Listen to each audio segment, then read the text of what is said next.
What's happening, everybody? Welcome back to episode 5 of the R44 Toronto Red Edition 1 build. So shout out to Litzy Tuning. They're giving me this nice tight Christmas jumper to wear in the workshop while it's very cold. But yeah, more importantly, let's just talk about what we're doing today. So we've got some ASTs.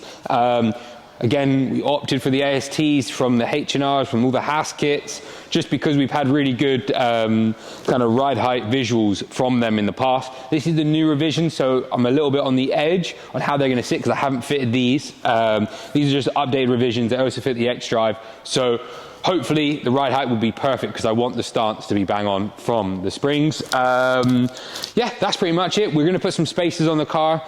We will highlight that in the video further on, what we're going to do with the stock wheels, because we do have something to do with the wheels, but we're going to drop that later on. But yeah, let's pretty much go for it. Let's have a look. We can have a look at the ride height quickly now. Maybe let's put some markers to see how much it does drop on the ASTs, and then we'll go from there. All right, so we've done a little marker here, some masking tape and a marker. We're now going to measure the stock ride height. So from the bottom of the wheel to this marker, 660 millimeters, so 66 centimeters bang on. So that's the front ride height, and then we're going to see the difference. It drops from there, go on to the rear. This one is pretty much 66.5, so 665 millimeters from the bottom of the lip to that marker. So let's get this car up in the air, let's get the springs changed over and figure out how much it drops by, and have a look at the ride height.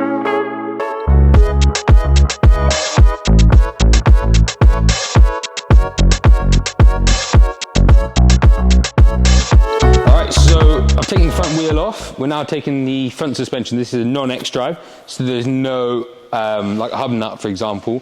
This hub nut on the X-Drive models, if yours is X-Drive, make sure you replace it. It's a stretch bolt, so when you've got to torque it up to the correct kind of sequence. Once it's torqued, it can only be used once, so then replace them. They are on our website, so if you want them, grab them. We recommend, if you're doing an X-Drive, change the bolts in there. But let's talk about what we do. So we've removed everything from the top, so it's the adaptive suspension kind of connection removed. Then you can turn if the wheel's not locked, it should be good. Turn it a little bit, get some access. So then you start pulling off all the sensors that are connected here. Just start pulling them all off of the airlight housing of such, like that.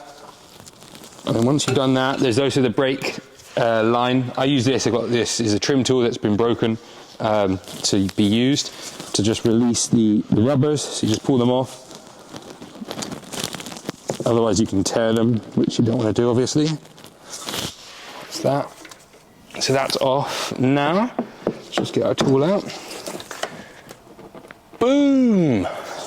So now we're going to get the 16mm nut on the back side of the drop link, remove the drop link, and then the suspension's free. We'll then we'll lower the car down, put a jack underneath, and then we'll remove the top nut.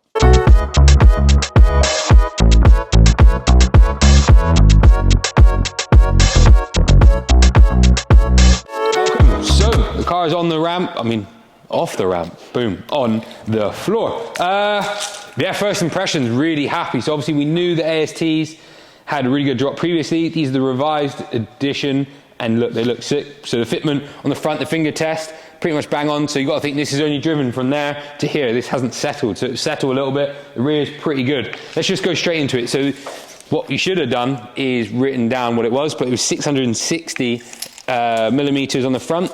So let's have a look now. It's now pretty much 265. So 1, 2, 3, 35 mil drop. Not bad. So 35mm drop on the front. This is a non-X-Drive car. X-Drive you'll get a little bit more. And on the rear, it was 665. It's dropped 10mm on the rear, about 11mm on the rear. So not as big as the front, but that's pretty much what you need on these cars. So it is still a perfect gap. This will settle. Obviously, when you put things in the back and people in the back, you want that little bit of 10mm play that's left in there so the car can settle down. But overall, pretty impressed with it. Let's outro this video, get into the next video, which is episode 6, which is where we go into the styling of this car. Then we can really finish up the suspension and the drivetrain with some extra mods that we do have in store. But anyways, thanks as always for subscribing, liking our videos and all of that fun stuff. Drop in the comments what you'd like to see either on this build, finishing it up in the next series. for the next episode, sorry. But yeah, that's it really. What I'm thinking is the links for all these are in the description. If you want to get purchasing, purchase them now. If you like the fitment as well from the B-roll, this is a 15mm spacer on the front and a 15mm spacer on the rear on the stock 762, I think 825Ms, I think these are called. I'm not too sure, you can correct me in the comments, but yeah, 15mm all the way around, molded arches are the perfect fitment for these wheels on an F80 and a G80 to F80, G80. Wow, it's a long day. It's 7 o'clock right now. So yeah, anyways, like, subscribe, hit that bell button for the next one.